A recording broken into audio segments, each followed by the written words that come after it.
charge, they all like to have a piano player. Yeah. I don't blame them. We didn't have one with him, but now we need one. Yeah. It's better for everybody. Yeah. Yep. Yeah, no, Hannah's been, I just saw the back of your hair. She must have got her haircut. Oh. It's just straight today, maybe is what it is. Didn't have time for curls. So, Dean's And here she's tonight. done a pretty good job. Alright. Yeah, she has okay eyes tonight. Good. As far as I'm concerned, I mean, you know, she's. I'm not an expert. Me neither. Alrighty.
this working? Okay. We have also with us tonight new missionary lists. They're back there on the table. Anyone here who needs one? Because I've got here. Bill, Jane, would you like a new missionary list? Okay, there's a couple of changes to it. You notice that the old one was 40 long. This one's 41 because we've dropped Touch Keo in Cambodia and added Roland and Christine Enoch. And so they're made out of cardstock, so they're good to put in your Bible as a place marker or whatever, and good to refer to. I have another handout for you here in a minute that I'm going to give you. But first, I just want to introduce the subject tonight. I want to talk about leadership. Okay, yeah. Let me have this. Let me have one. And so I'll explain this handout as we go. And I'd open with a simple question. Are good leaders born or are they made? Basically, if they're born, some people think that if you just, some people are just born with a certain natural charisma, and other people are just kind of passive followers. Or can anyone learn to be a good leader? What do you think? Any input? Pardon? Anyone can learn. Okay, I think you're right on that. That's. Pardon? You look at the military academies; they operate under that premise. Otherwise, they're wasting a lot of money. People go there to learn academic things, but as well to learn military leadership or leadership in general. So that's what the military academies, the premise they operate on. But I'll give you that there's a little bit of truth in both sides.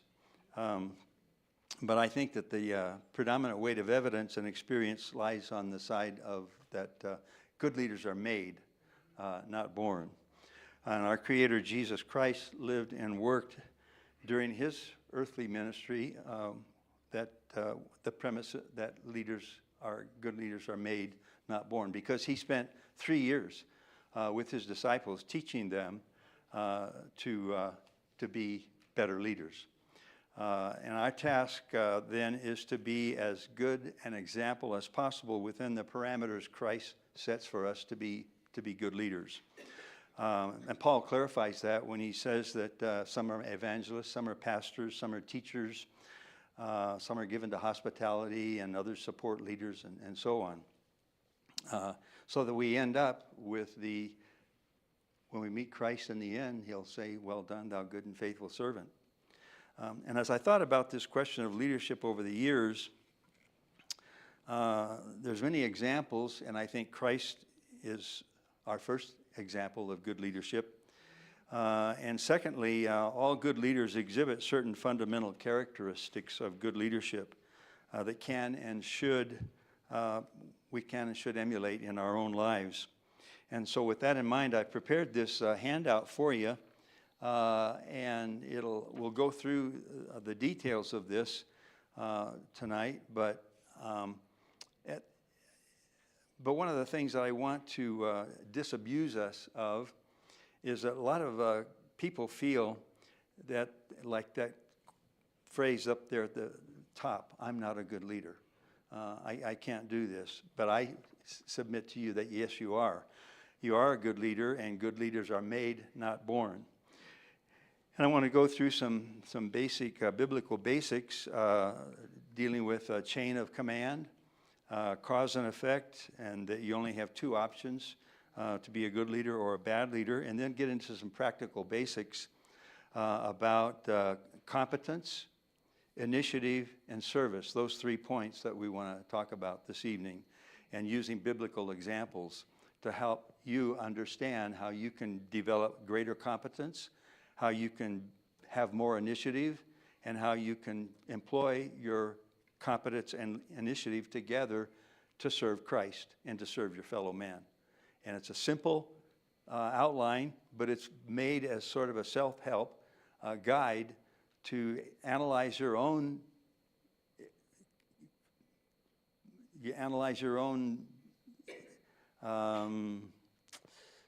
qualities in each of these areas. And so we'll go through those in a little greater detail here as we go.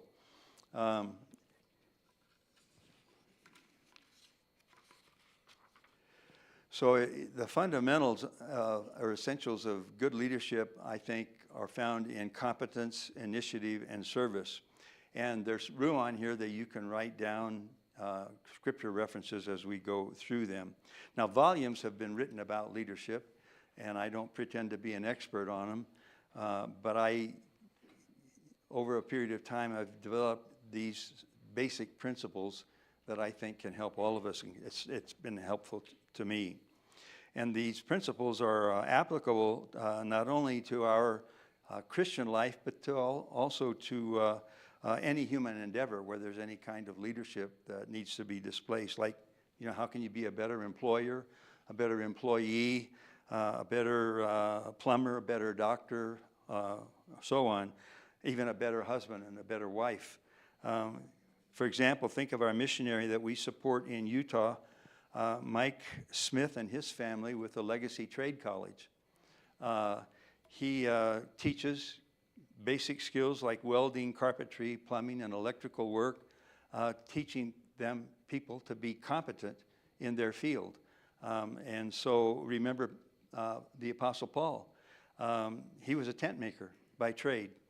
And he was in Corinth for a year and a half working with Priscilla and Aquila, making tents, along with being an evangelist. And they were the homemakers, house builders of their day. And you can read about that in Acts 18, verses 1 through 11. So when you look first at the biblical basics, God has built the universe, structured the whole universe with the idea of a chain of command, of authority, because it says in Genesis 1:1, in the beginning, God. And also it says in John 1:1, in the beginning was the Word. So everything starts with God, the ultimate authority. And it goes in a chain of command relationship from there on down. Went to Adam and then to Eve. Adam is the father, the leader, Eve the wife, the helper, the authority over her children, and so on. And so everything and everyone is subordinate to God. And at the conclusion of his creative acts, he delegated to man a portion of his authority, and he gave them dominion over the earth, and it was a relatively small portion of the earth in the Garden of Eden at that time, and he told them to tend it and to work it and to subdue it. Now, when we get to the word subdue, that can have a little bit of a negative connotation in terms of the way we look at it today.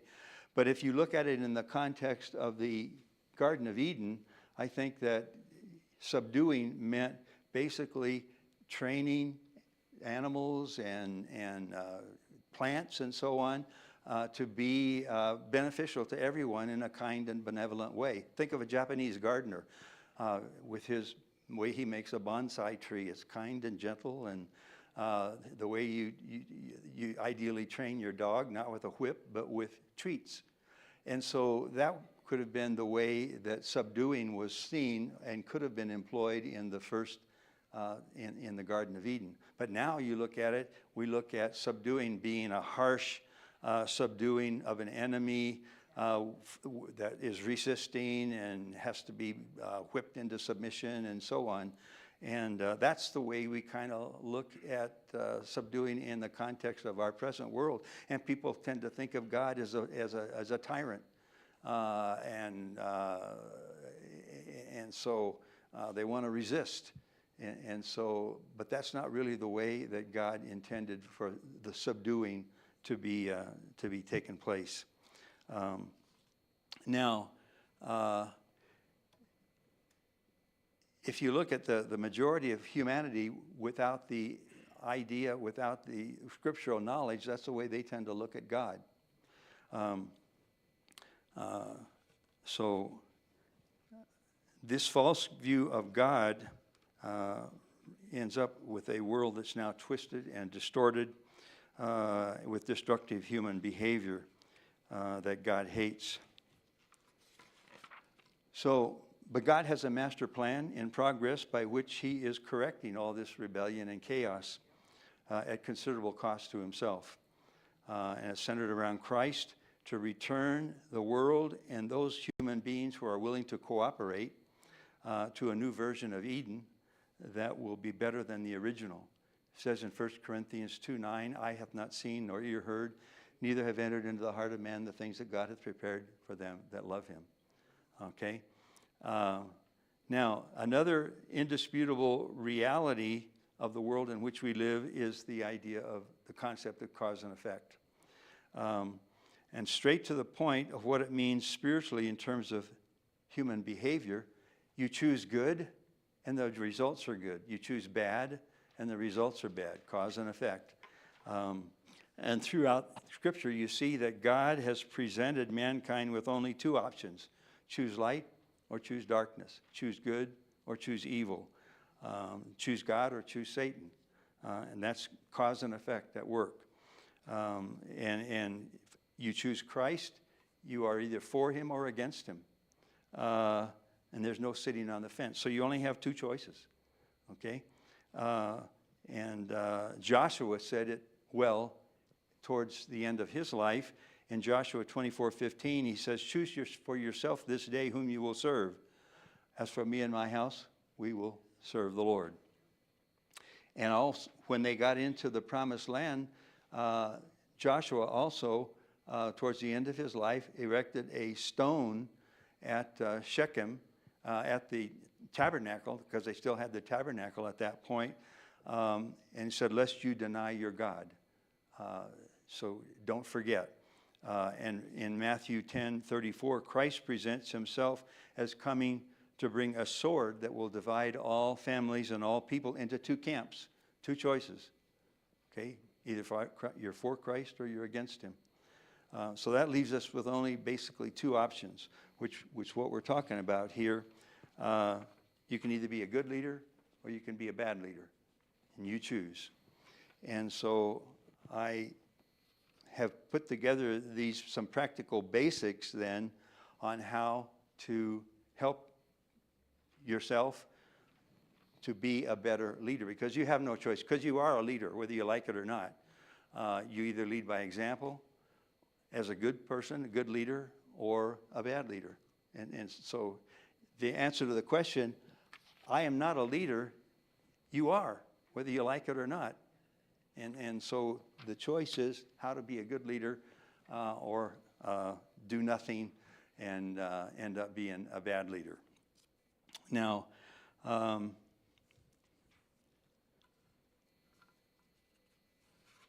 want to just, I'm not going to go into all the details of what it means to be a bad leader, because we see that all around us today, and so there's no point into going into those. But let's look at what it means to be a good leader. And I say here you have the two basic components: competence and initiative. Okay, and I think you can break down break down the idea of competence into two factors: human competence and task competence. So what I mean by human competence is Christ spent 3 years training his disciples to be better human beings, and then how to lead others along the same path. After the instruction on being born again, the Bible is full of information on how to be a better human being, how to better relate to your fellow human being, how to love them, how to lead them, how to be discerning and work with them, and so on. The Bible gives, it says in John 3, 1 through 21, gives the beginning of how to be born again and how to begin that process. And basically, that's the whole thing about sanctification. How to be better, how to be a better human being, and how to learn and grow as a human being. And we have additional resources in this resource table right out here in our foyer. How to improve yourself as a Christian leader and how to better communicate with people. The book of Proverbs also gives excellent examples. The coming counseling seminar that we have is also helpful in helping you to learn to be a better leader and learn how to relate to your peers and to the world around us. So that's all a part of the business of being competent humanly in the way you deal with people. All right. Now there's task competence, and that's ability to perform any task with varying degrees of expertise, with room for improvement, so that people will see you as a competent person and be willing to follow, because they'll employ you to do a job because, hey, he does a good job. He's a competent carpenter.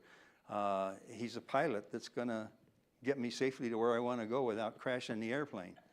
And it goes to everything, to growing crops, to repairing a car. Pastor Neil and I were talking about this evening.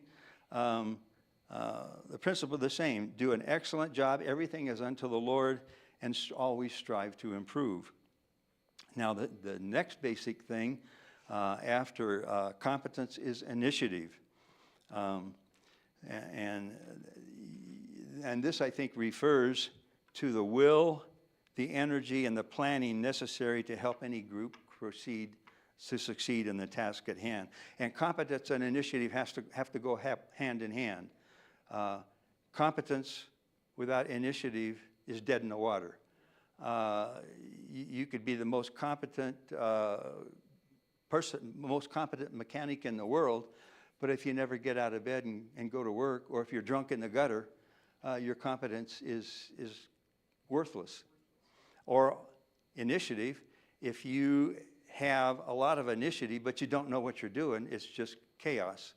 Like a young child wants to help his dad in a project, and without the competence and without competent leadership, he's going to make a mess. That's not only going to end up being a mess, it could end up dangerous to life and limb. And so these two ideas of competence and initiative have to go together.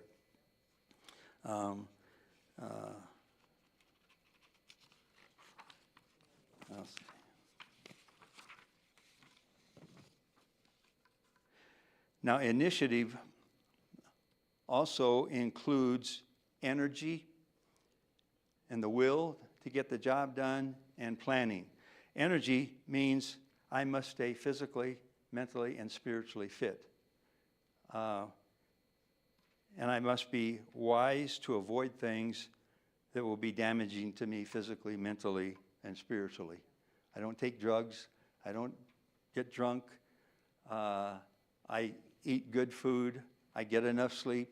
All of those things will help me with the energy to be able to do the job that I need to do. And the will. I've got to have the mental and spiritual determination and perseverance to direct my energy towards the proper goals. Okay? The other aspect is planning. I got to plan my activities to achieve the goals of the team that I'm working with. And I learned this, I don't know where I picked it up in the Air Force, but the 5 Ps. Prior planning prevents poor performance. And you look at the planning, for instance, that Miles has done, in all of the work that he does here in putting together the planning, the conference and so on. That took a lot of work, but that's an essential part of leadership, all right? An essential part of the way you employ your initiative.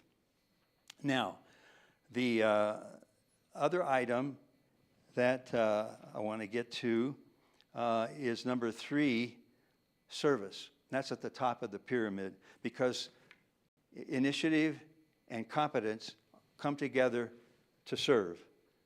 First God and then your fellow man. Self-serving leaders, on the other hand, subordinates are either forced or deceived into following. Obey or you go to jail. Obey and Allah will reward you with an afterlife of wine, women, and song. That's deception, okay? But shepherd service, on the other hand, creates willing followers. And also I want to talk about the cushion of forgiveness that's also apparent in that.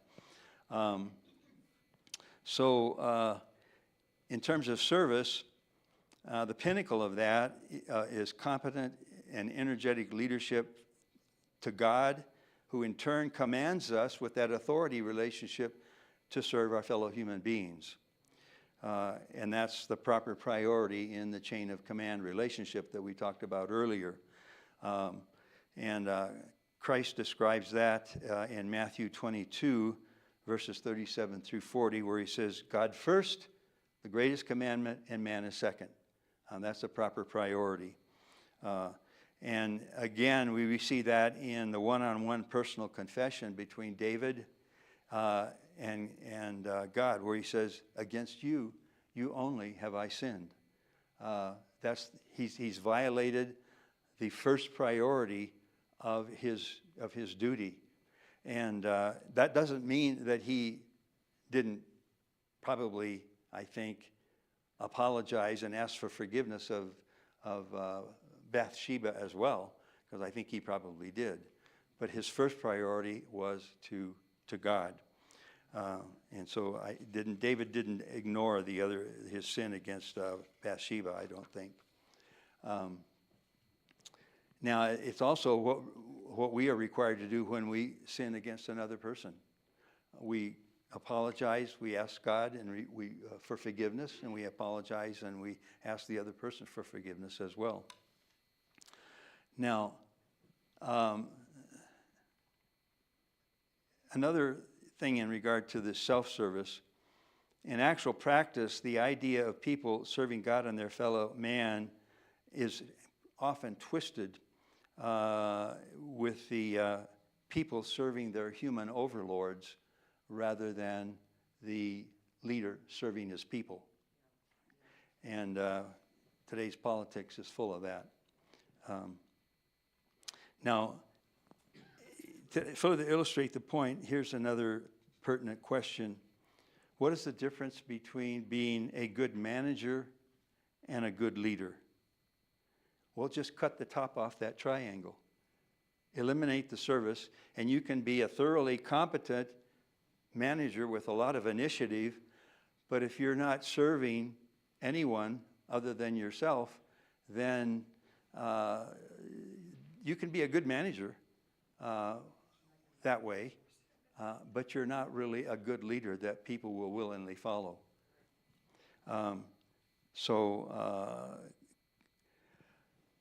Or you can be a bad leader to the extent of being a predatory manager, and people will only obey if they are forced or deceived into obeying. But you want people that are willing to follow. That's kind of leadership that you want to develop. People that are willing to follow voluntarily without being forced by saying, well, follow or you lose your job.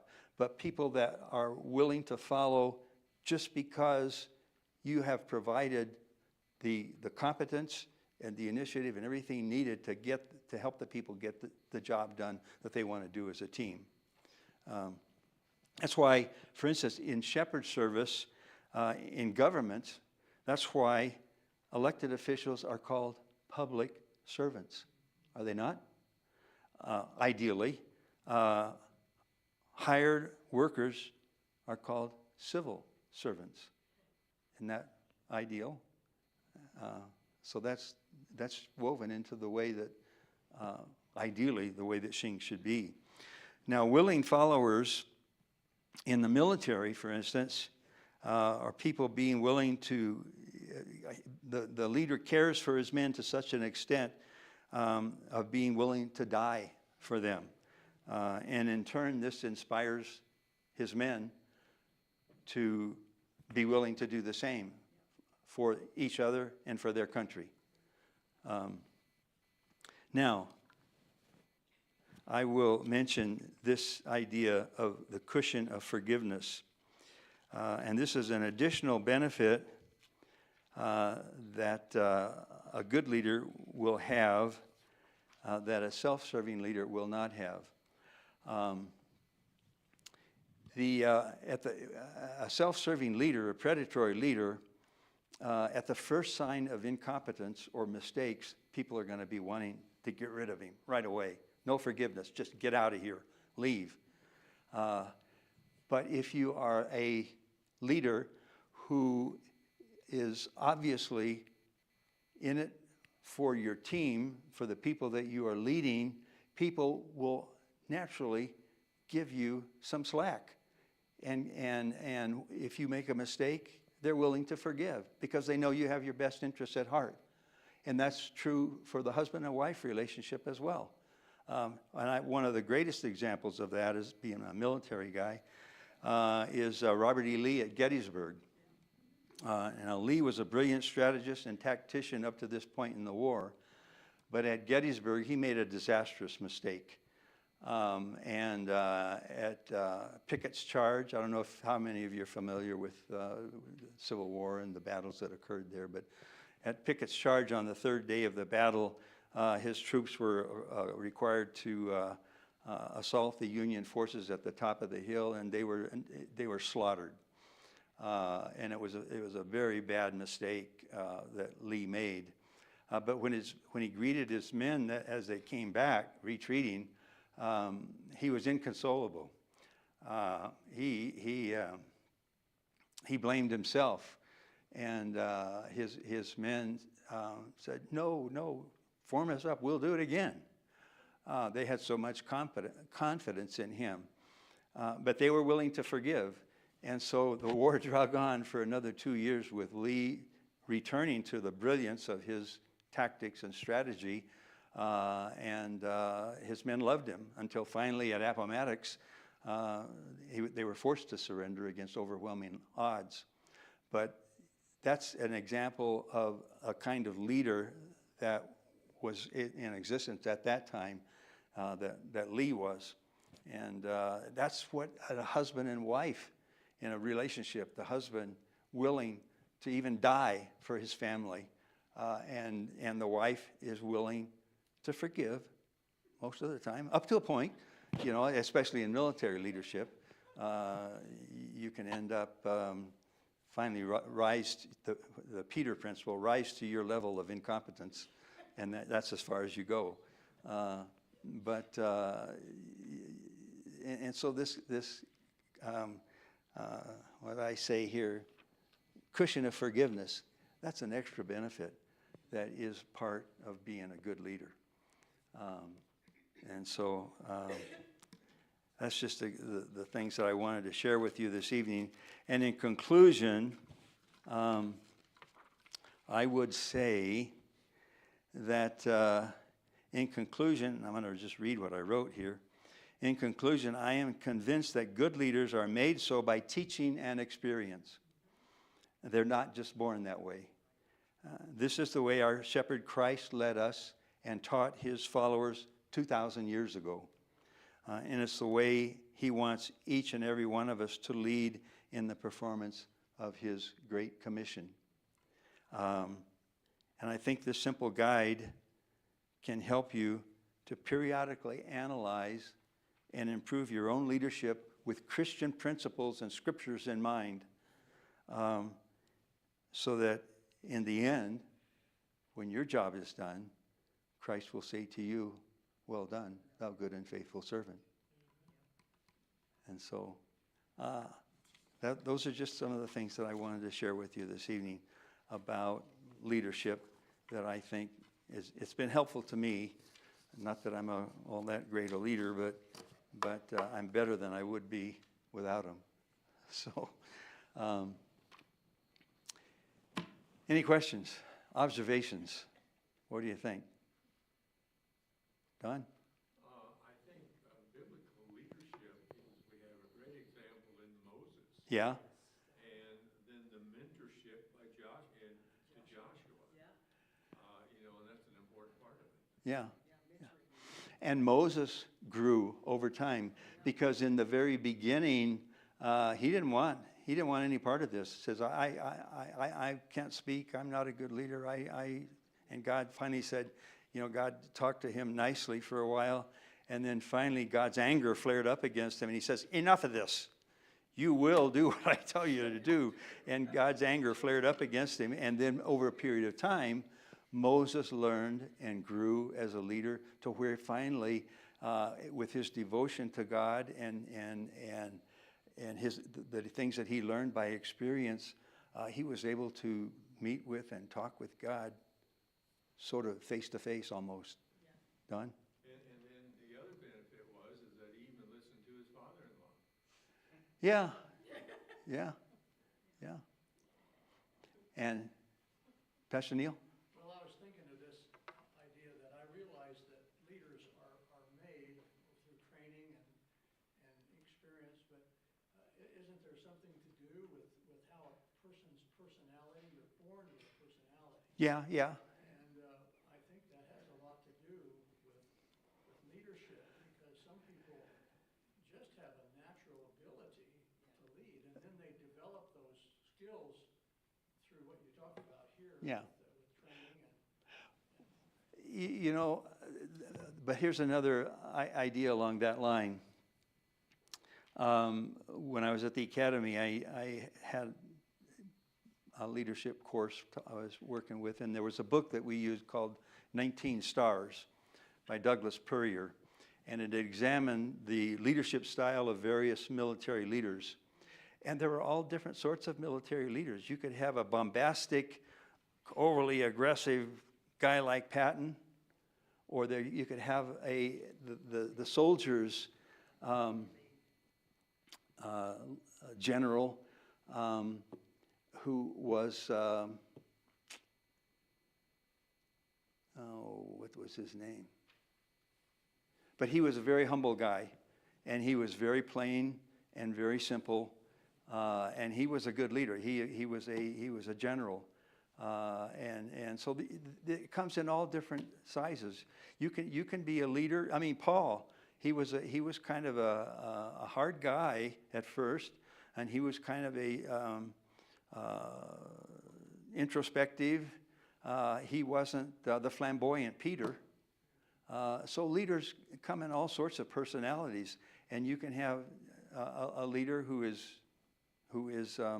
mild and good, and you can have leaders that are